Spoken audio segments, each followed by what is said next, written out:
Témoignage. Intervention du Seigneur via son ange sous forme de vent lors de l'accouchement de ma fille Déborah. Ma femme vous le raconte. Je veux parler de sa fidélité. Je veux parler de sa fidélité. Le Dieu fidèle soutient sa parole. Comment le jeune homme rendra-t-il pur son sentier en se dirigeant d'après ta parole? Comment l'innocent marchera-t-il les mains pures en se dirigeant d'après ta parole? Comment mes enfants dirigeront-ils le pas en se dirigeant d'après ta parole?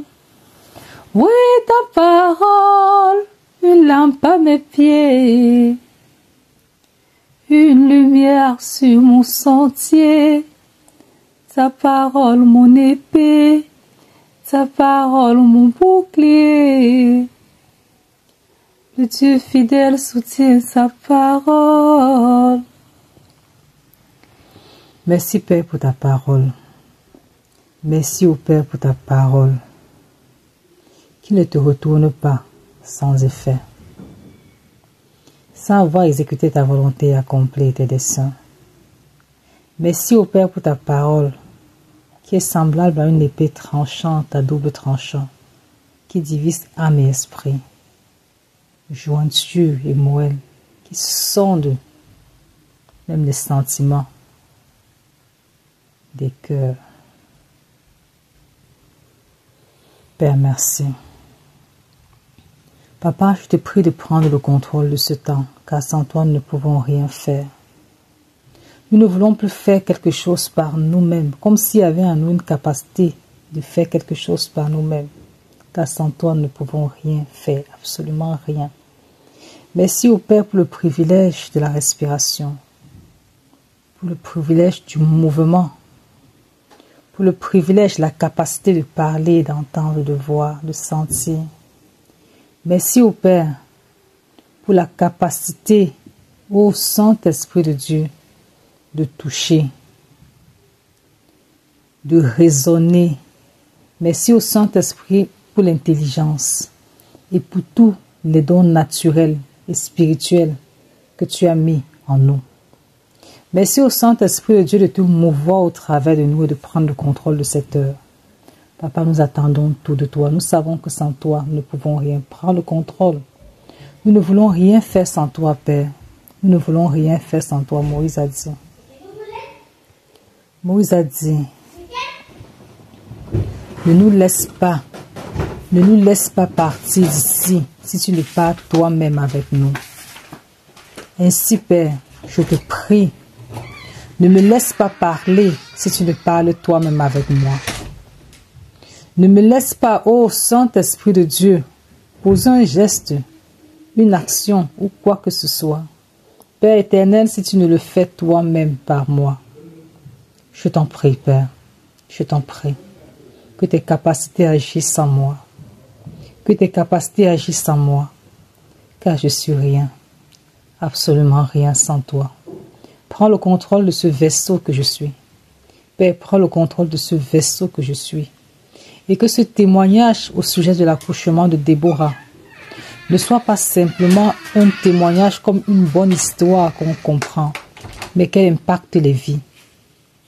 Qu'elle impacte les vies. Qu'elle tourne la foi de ceux qui l'entendront de 1 à 1 milliard.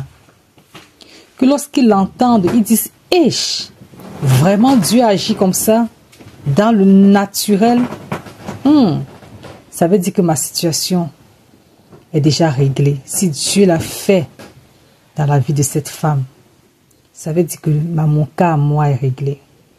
Ô Saint-Esprit de Dieu, propulse la foi de tes enfants au travers de ce témoignage au nom puissant de Jésus-Christ.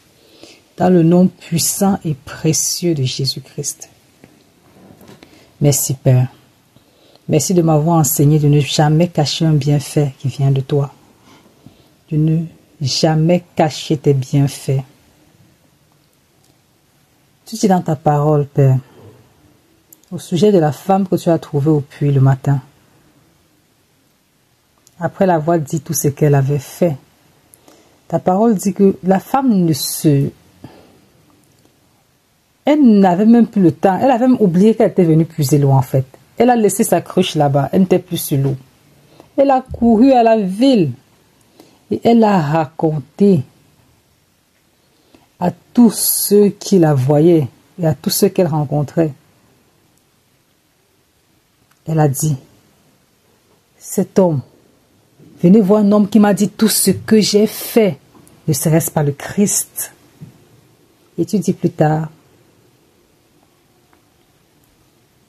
je vous ai envoyé récolter ce qui ne vous a coûté aucune peine.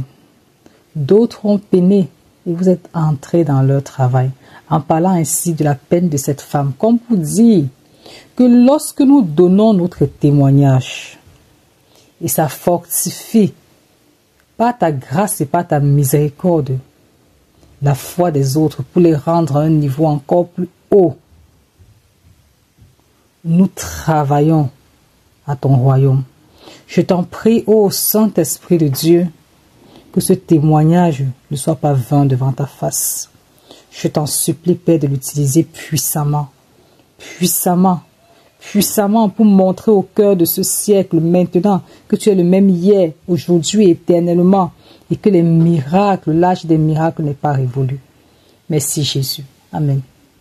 Voici le témoignage de l'accouchement de Déborah. Quand j'étais enceinte d'à peu près 6 mois de Déborah, j'avais une maman qui m'était très proche, maman Rose. Elle m'était vraiment très proche, elle était comme une mère pour moi. Et ça se pouvait que souvent dans nos commentaires, on aborde la grossesse de Déborah, comment ça va. Et puis je la parlais de ma préoccupation par rapport à qui devait garder les enfants le jour de l'accouchement. Elle m'a dit, ne t'inquiète pas, ça sera un grand plaisir pour moi de le faire. Et puis je l'avais dit vers quelle période est-ce que Déborah devait naître. Et on arrangeait comme ça les préparatifs, comment la garde des enfants va se passer, pour que ça se passe le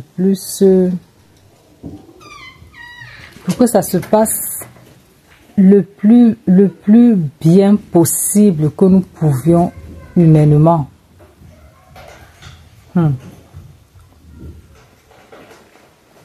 Le plan de Dieu. Le plan de Dieu. Merci Jésus. Ce qui est à noter ici, c'est que nous ne devons jamais faire quelque chose, aussi petit que cela peut sembler, sans demander la direction de Dieu.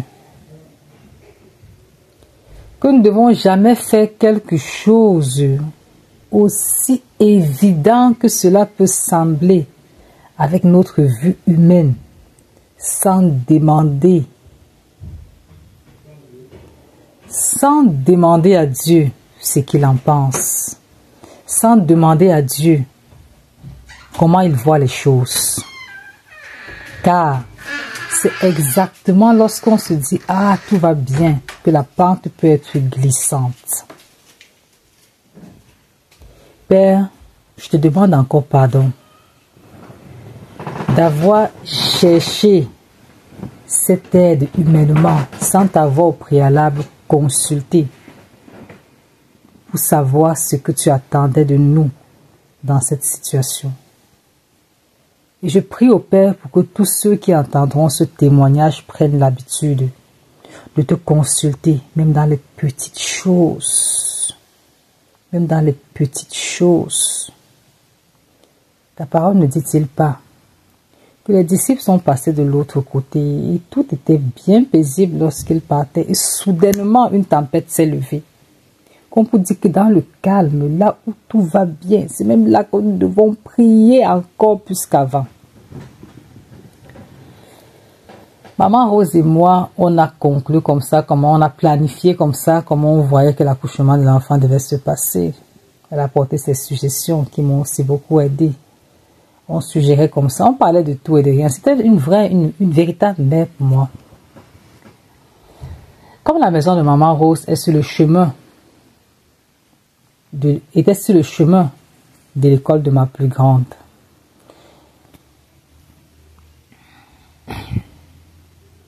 Le temps a passé, la grossesse a progressé. Le temps du jour de l'accouchement est venu. L'enfant n'est pas né. Alors je devais commencer à faire le suivi aux 2 à 3 jours. Je partais chaque fois au suivi de 2 à 3 jours là avec mon mari. Mais ce vendredi particulier, mon mari m'a accompagné. Et il voulait rester. Moi, je lui ai dit non, je ne peux pas rester aujourd'hui. Chaque jour, on vient ici, on perd le temps, après on rentre. Pardon, il faut aller travailler. S'il faut seulement qu'on te sanctionne par rapport à tout le temps que tu perds là, c'est sûr qu'on va seulement te chasser. Pas, je vais partir. La routine là, on connaît presque. Je vais partir, ils vont faire la routine qu'ils font, puis je vais rentrer. Si jamais il y a quelque chose, je vais te faire signe. Je l'ai promis que s'il y avait quelque chose, je devais le faire signe. Ça, c'était ma promesse en tant qu'être humain.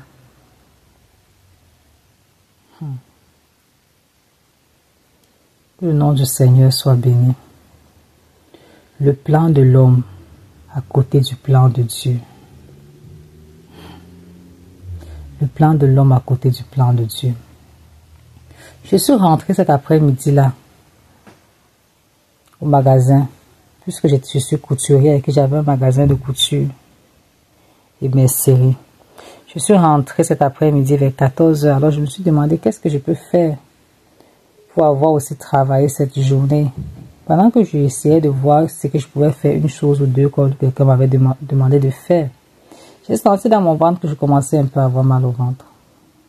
1h30 plus tard, j'ai eu l'intuition que je devais appeler l'hôpital juste pour expliquer, non pas que le mal de ventre était vraiment quelque chose de significatif pour moi, parce que je n'avais pas tellement mal, c'était vraiment un léger mal. J'ai pris le téléphone et j'ai expliqué à l'infirmière. Elle m'a posé un tas de questions de routine. Est-ce que tu as bien mangé? Est-ce que tu es tombé? Toutes les questions de routine. Après, elle m'a dit, on ne sait jamais, puisque tu as quand même dépassé le terme. Viens, tu ne perds rien. Viens, on va voir ce qui se passe. Puis, si l'enfant n'est pas prêt à venir maintenant, tu vas rentrer. Moi, dans mon cœur, je ne voulais pas vraiment marcher pour rien. Surtout que je ne pouvais pas aller laisser les enfants quelque part pour les garder, juste pour aller voir si quelque chose se passe. Au moins, c'est encore si mon mari était là. Je pouvais dire, ok, tiens les enfants, je m'en vais voir. Mais cette fois-là, pour moi, ce n'était pas quelque chose que c'était à jouer, quoi. Entre parenthèses. Je me suis levée vers 16h30. C'était presque l'heure d'aller prendre les petits. Je suis montée à l'école chercher la plus grande. Quand j'ai pris la plus grande, j'ai senti mon mal s'accentuer encore un peu. J'ai dit, ish.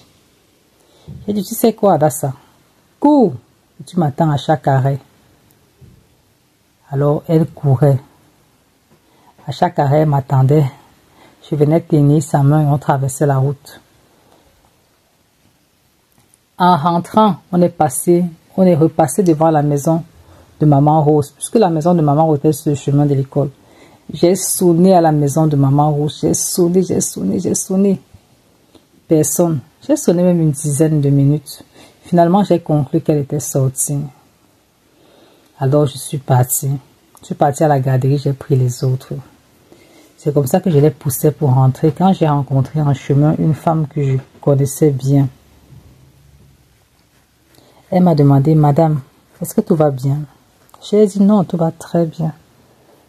Elle m'a dit, est-ce que tu es sûre que tout va bien? Moi, je n'aime pas,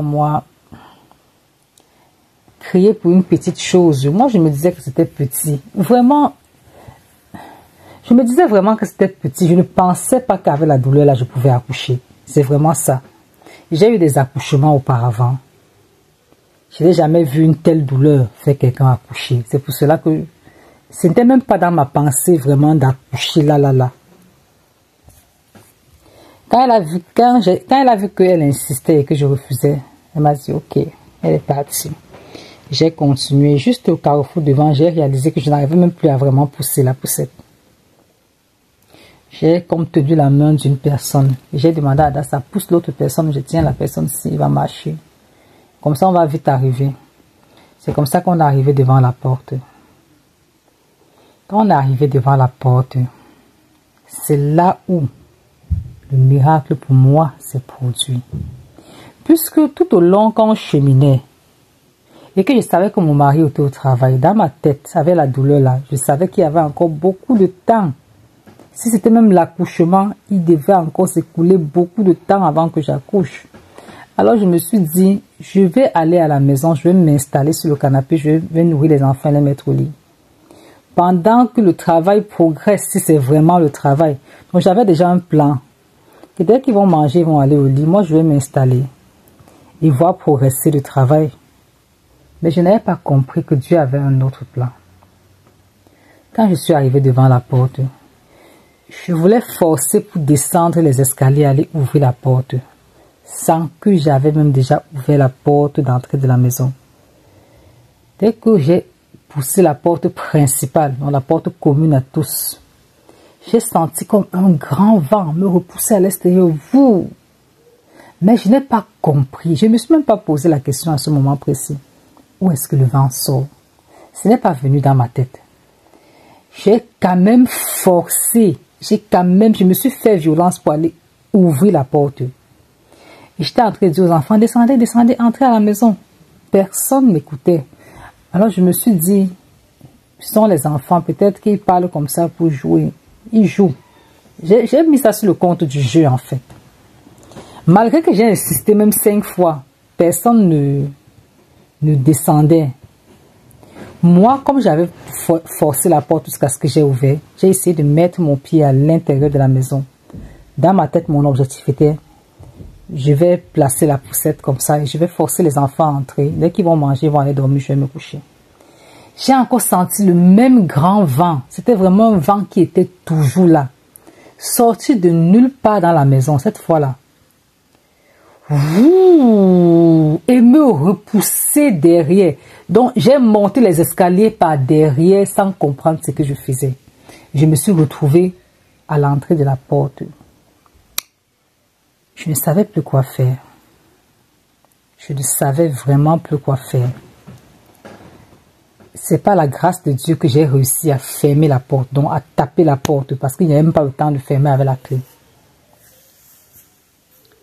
Je suis restée à l'entrée de la maison, j'ai réfléchi à ma situation. J'ai dit maintenant je n'arrive pas à entrer chez moi. Je n'arrivais pas.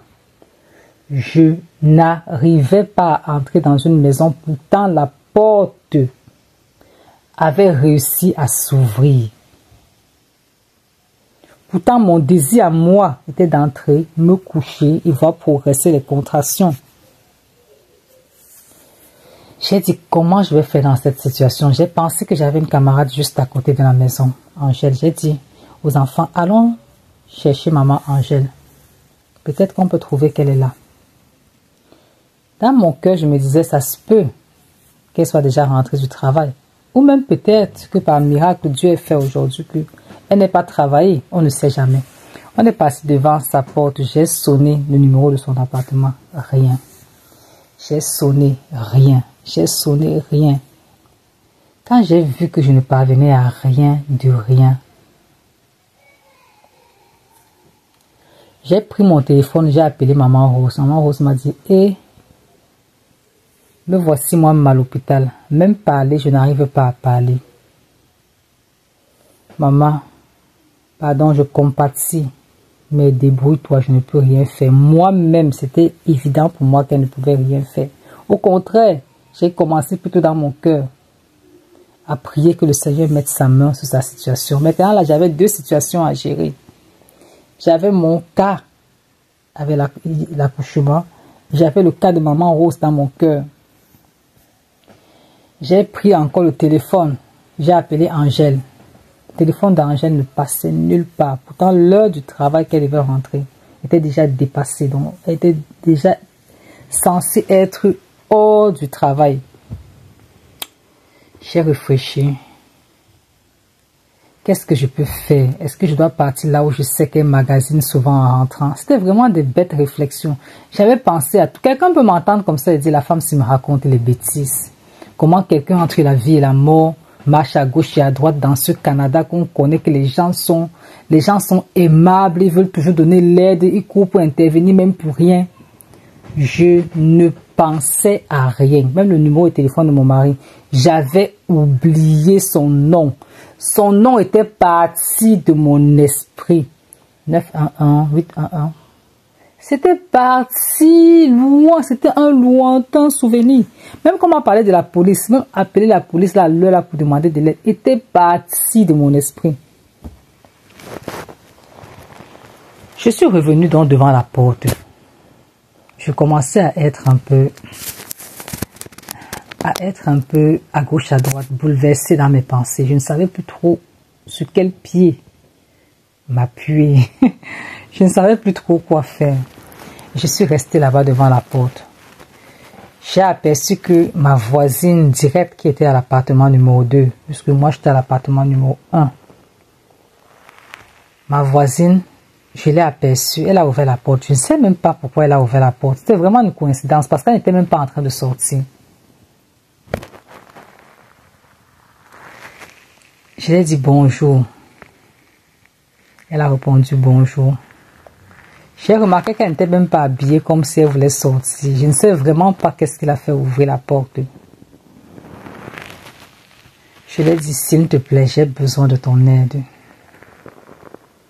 Elle m'a regardé seulement comme ça là. Je lui ai dit, je t'en prie, est-ce que tu peux jumeler mes enfants avec pour toi?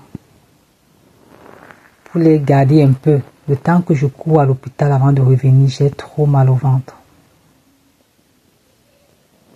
Elle m'a dit pardon, mais non, excuse-moi, je ne peux pas. J'étais quand même étonnée en même temps, j'étais juste étonnée. Mais je savais que c'était possible qu'elle était peut-être occupée, qu'il y avait quelque chose qu'elle ne s'attendait pas, ou bien qu'elle avait peur de quelque chose. Bref, on peut prendre toutes les raisons qu'on peut prendre. Je l'ai encore supplié. Elle m'a dit, je suis désolée, madame, mais je ne peux rien faire pour vous. Elle m'a répondu vraiment très sèchement. J'ai dit merci quand même, merci de m'avoir répondu. J'ai un peu relativisé ça avec le sourire, la gentillesse, pour que ça ne passe pas bizarre. Puisqu'on était voisins et même si on était loin, on ne devait pas garder la rancune. C'est la première chose que le Seigneur nous demande. Et elle a retapé sa porte. Pam! Elle a fermé. Puisque j'étais en haut de l'escalier, puisqu'on habitait un peu en bas comme un demi-sous-sol. J'étais en haut quand je la demandais de l'aide. Je m'étais légèrement approché. Mais il n'y avait pas moyen de m'approcher plus que ça. J'ai dit... Quand c'était comme ça, j'ai réfléchi. Je me suis dit, essayons d'entrer par la porte de derrière. Puisque je n'avais pas encore compris que c'était l'ange de Dieu qui me repoussait. J'ai dit, essayons d'entrer par la porte de derrière. Les enfants ont sauté devant moi pour aller m'attendre à la porte de derrière. En passant par la porte de derrière, je me suis rendu compte que la voisine aussi était passée par sa porte de derrière et était au garage avec son mari. Et quand ils m'ont vu, comment je voulais descendre les escaliers pour entrer par la porte de derrière, les enfants étaient en train de jouer dans la cour de derrière. Ils m'ont lancé tous les deux ensemble. Madame, si tu laisses tes enfants là-bas, on appelle la police. Je me suis retournée, j'étais comme... Moi, je me disais que c'était Satan. Moi, je me disais que c'était Satan. Cette fois-là, j'avais 3 problèmes. J'avais l'accouchement de l'enfant. J'avais la maladie de maman Rose. Et je venais d'avoir un autre problème. L'intercession pour le cœur de mes voisins. Parce que je savais qu'un tel cœur, ça ne pouvait pas être normal, qu'il y avait quelque chose qui empêchait le cœur là d'avoir de la compassion. Non pas l'intercession pour qu'il m'accorde leur compassion, mais pour que Dieu change la qualité, le contenu de leur cœur. J'avais maintenant 3 problèmes. N'oublions pas que pendant tout ce temps-là, j'étais en prière. Ma prière n'avait jamais cessé. Et quand ils m'ont dit ça, j'ai trouvé que ça ne valait même plus la peine de descendre, ouvrir la porte. Pour moi, c'était vraiment évident que ça ne valait plus la peine. Maintenant, je dis cela parce que je connais déjà, parce que Dieu me l'a révélé. Parce qu'en ce moment-là, je croyais que c'était Satan qui essayait de me combattre.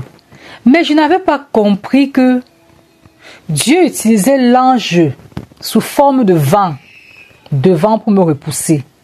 Et derrière, il utilisait le couple-ci pour me repousser afin que je n'entre pas dans la maison. Dieu est bon. En toutes choses, ne courons pas à la conclusion. Ne courons pas pour conclure. Approchons-nous devant le trône de la grâce pour connaître la pensée de Dieu à propos de toutes choses. À propos de toutes choses. Je prie l'Éternel des armées de bénir encore ce couple. Je te prie, ô Saint-Esprit de Dieu, de toucher ce couple. Ce couple, soi-disant païen à l'apparence, que tu as utilisé puissamment pour ton œuvre. Merci Jésus. Merci au Saint-Esprit pour leur vie. Merci au Père de les localiser à cet instant précis. Et si leur cœur est encore endurci, de changer le contenu de leur cœur. Au nom puissant, précieux, majestueux et magnifique de mon doux Jésus. Amen. Quand c'était comme ça, il n'y avait plus moyen derrière. Alors j'ai demandé aux enfants maintenant, repartons devant. Il n'y a plus d'autre option que de repartir devant. On est reparti devant. Les enfants commençaient à se fatiguer. Ça faisait quand même un bon 2 heures qu'ils n'étaient pas entrés chez eux. J'ai vu comment chacun essayait de s'asseoir un peu devant là. Avant que je ne voie, j'ai vu un autre monsieur descendre des escaliers. J'ai dit dans mon cœur que voici encore une autre opportunité. J'ai dit bonsoir monsieur. D'abord, il ne m'a même pas répondu. Quand je lui ai dit bonsoir la première fois là, il m'a regardé un peu comme étonné que la femme c'est là. Depuis quand est-ce qu'elle me dit bonsoir très gentiment? Il ne m'a même pas répondu d'abord. Et il a continué son chemin. Je l'ai encore suivi jusqu'à l'entrée de la haie du jardin. Je lui ai encore dit bonsoir monsieur. Il m'a dit bonsoir. Il s'est tourné pour me regarder comme ça. J'ai dit que pardon, est-ce que votre femme est là? Il m'a dit oui, elle est en haut, elle est en haut. Avant de monter, je ne sais pas la qualité de prière que j'ai fait. C'est comme ça que je suis montée. J'ai sonné à l'appartement 3. La femme là a couru. Non, l'enfant a couru pour m'ouvrir. L'enfant a dit, maman, il y a quelqu'un à la porte. C'est comme ça que la maman est venue. Elle parlait en anglais. Hello. How can I do for you? Elle parlait en anglais. Elle me disait, qu'est-ce que je peux faire pour toi? Qu'est-ce que tu fais ici à cette heure? Je lui ai dit, maman, j'ai très mal au ventre. Je t'en supplie. Je sais que toi-même tu as déjà beaucoup de charges, mais je t'en supplie. Prends mes enfants, tu jumelles avec pour toi. Je cours à l'hôpital regarder ce qui ne va pas. Mon mari n'est pas là. Je suis seule. Cependant, il faut que je me rende à l'hôpital maintenant. Elle m'a dit, hey, pourquoi tu parles en suppliant comme ça? C'est un plaisir. J'ai entendu les enfants crier là-bas derrière. J'ai entendu crier en anglais. Oui, nous avons la compagnie, C'est comme ça que mon cœur a retrouvé une sensation de paix à propos de la garde des enfants. Je l'ai laissé la plus grande et la suivante. Et j'ai dit que je vais partir avec le petit pour que je n'exagère pas de sa gentillesse. C'est comme ça que j'ai tenu la main du petit, on descendait les escaliers. Dehors, je l'ai mis dans la poussette pour partir avec lui. J'ai entendu encore le mari de la femme la sortie de nulle part. Il me dit, madame, est-ce que je peux vous aider? Est-ce que je peux vous accompagner à l'hôpital? Je ne sais pas qui avait dit au monsieur là que je partais à l'hôpital parce que je n'avais pas parlé avec lui. J'ai dit non. Parce que dans mon cœur, c'était comme non, c'est exagéré là, c'est exagéré. Mais quand je suis arrivée au garage, au parking juste après la maison, j'ai réalisé que même le petit a commencé à devenir une charge. J'ai réfléchi que qui va garder le petit ici à l'hôpital? J'ai dit que je vais mettre la honte derrière. Je suis retournée voir la madame. Je l'ai supplié de prendre aussi le petit. Elle m'a dit d'abord, je t'ai dit que tu me laisses aussi le petit. C'est toi qui as insisté. C'est comme ça que je l'ai laissé le petit. C'est comme ça que je l'ai laissé le petit. Donc je n'avais plus de poussette, je n'avais plus rien qui me dérangeait. J'ai marché comme ça jusqu'au métro. Et pendant tout ce temps, je n'avais pas moi tellement mal en tant que tel. Ce n'était pas le genre de mal que ça pouvait m'empêcher de marcher. Que tu pouvais me voir et savoir qu'il y a quelque chose. Non, j'ai pris mon métro tranquillement. Je suis arrivé. C'était Côte des Neiges où je suis sorti. J'ai marché encore tranquillement. Sans mal, ce qu'elle faisait me les commentaires dans le bus. Quand le métro m'a laissé à Côte des Neiges, j'ai pris un léger bus qui m'a fait 2 arrêts. Ça m'a encore laissé. Je suis sortie. C'est quand je suis sortie jusqu'à traverser la route. Jusqu'à ce que je voyais l'hôpital avec mes yeux. C'est là où j'ai compris le mal commençait encore à faire un peu plus mal. J'ai dit, de toute façon, l'hôpital est déjà ici. Oh. Maintenant, je forçais maintenant seulement un peu pour arriver à l'hôpital. Je suis arrivée à l'hôpital vers 19h30. Dans l'ascenseur pour monter, j'ai reçu un appel d'Angèle. Elle m'a dit, j'ai vu ton appel. J'ai dit, Angèle, exactement, je suis venue à la maison pour laisser les enfants. Mais je t'ai manqué. Elle m'a dit, est-ce qu'elle peut partir les chercher? J'ai dit que non. Parce que dans mon cœur, je ne voulais pas ce mélange. Je ne voulais pas que je sois incertain de la position réelle de l'enfant. Je voulais avoir le cœur net que je l'ai laissé sur telle place. Il est là-bas. Elle m'a alors dit, que le Seigneur t'aide. C'est comme ça que on s'est séparés au téléphone et je suis entrée à l'hôpital. La femme là, après m'avoir consulté, m'a dit que je devais rester, que je devais signer l'autorisation de rester. C'est ce que j'ai fait. Elle m'a pris peut-être 15 minutes là-bas, donc vers 19h45. C'est là où j'ai été relâchée après avoir fait les premiers examens. Je suis maintenant partie dans la salle d'accouchement. Je ne savais même pas que c'était directement la salle d'accouchement. À la salle d'accouchement, tous ceux qui venaient me voir.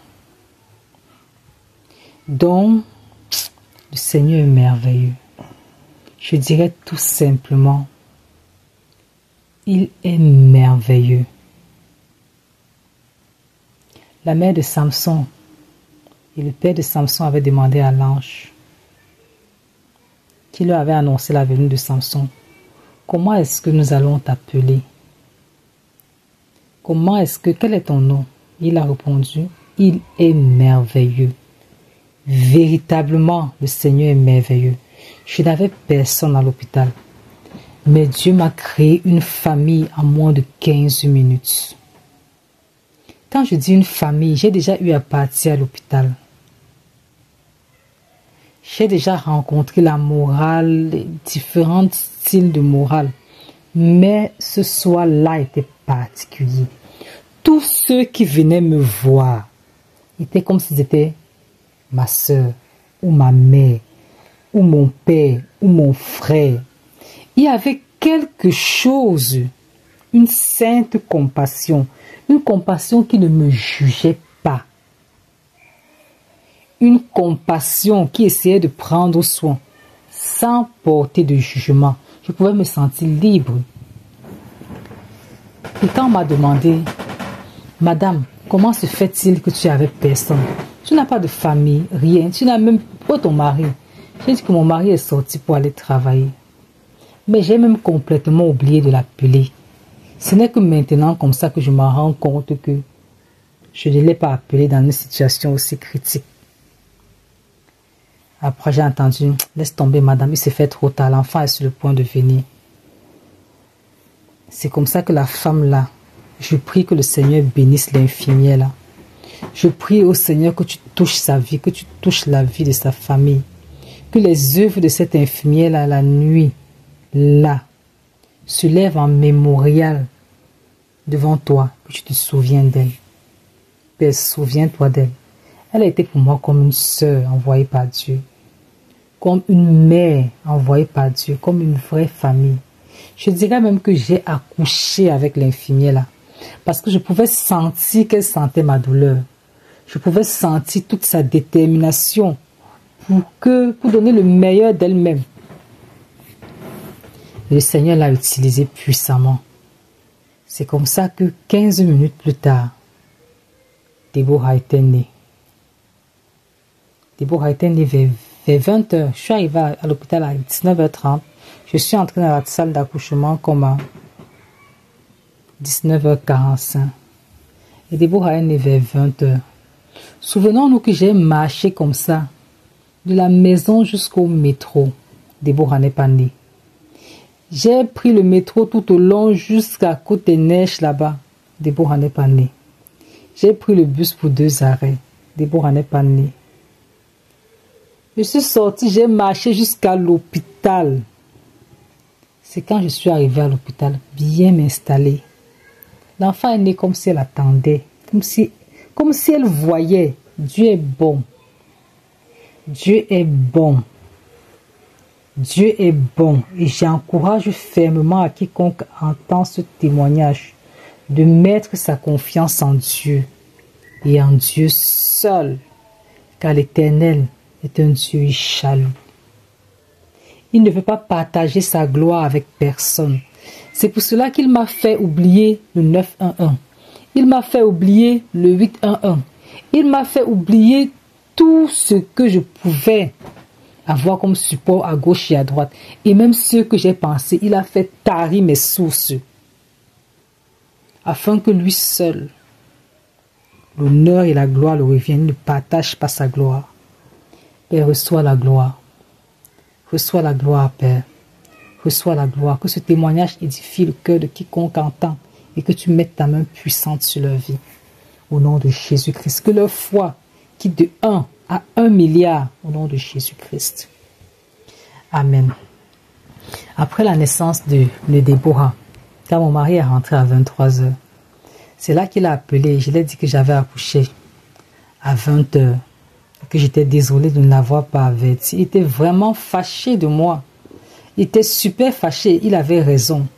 Mais, sauf que je l'ai expliqué que je ne pensais plus. Mon intelligence était fermée. Et il a compris. Et il m'a demandé, il était content de la naissance de l'enfant. Il m'a demandé où sont les enfants. J'ai dit que les enfants sont chez la voisine, l'appartement numéro 3. Il est parti récupérer les enfants, il les a remerciés. Il les a aussi annoncé que j'avais accouché. Ils se sont tous rejoints ensemble. Je suis sortie de l'hôpital samedi soir. Je suis arrivée à la maison. La première personne qui m'a accueillie à la porte était ma voisine qui m'avait refusé son aide. Avait un large sourire comme je ne l'avais jamais vu sourire. Son mari est venu avec un large sourire, comme je ne les avais jamais vus sourire. Elle ne m'a pas demandé pardon, mais je la sentais complètement désolée. C'est comme ça que je l'ai serrée comme ça là. Je l'ai serrée, je n'ai pas dit que je te pardonne, mais je l'ai serrée pour dire que j'ai de la compassion et que je la comprends, que l'erreur était humaine. C'était vraiment le message. C'est comme ça qu'on est devenu à partir du jour là des très grands amis. À partir du jour là, on est devenus des très grands amis, comme je n'ai jamais eu d'amis dans la vie. Que le nom du Seigneur soit béni. Que le nom du Tout-Puissant, l'Éternel des armées, soit béni. Et on ne doit jamais être prompt à juger. On ne doit jamais être prompt à conclure sans amener devant le trône de la grâce, afin que Dieu dise son point de vue par rapport à cela. Autrement, nous marcherons dans le péché. Merci Jésus. Amen. Ce n'est que dimanche, comme je suis sortie samedi soir, c'est dimanche matin que nous sommes allés rendre visite à Maman Rose. avec l'enfant et maman Rose a salué Déborah. C'est comme ça. Et c'est ici que s'achève le témoignage de la naissance de Déborah. Que le Seigneur bénisse tous ceux qui ont écouté, que ceci booste leur foi, que ceci les encourage à vivre dans l'amour, dans l'harmonie, dans l'entente, en toutes choses, à chercher le plein conseil de Dieu, à ne pas recourir à l'aide humaine, mais en toutes choses, à foncer vers l'aide divine, car de loin le spirituel domine le physique. Au nom puissant de Jésus-Christ. Amen.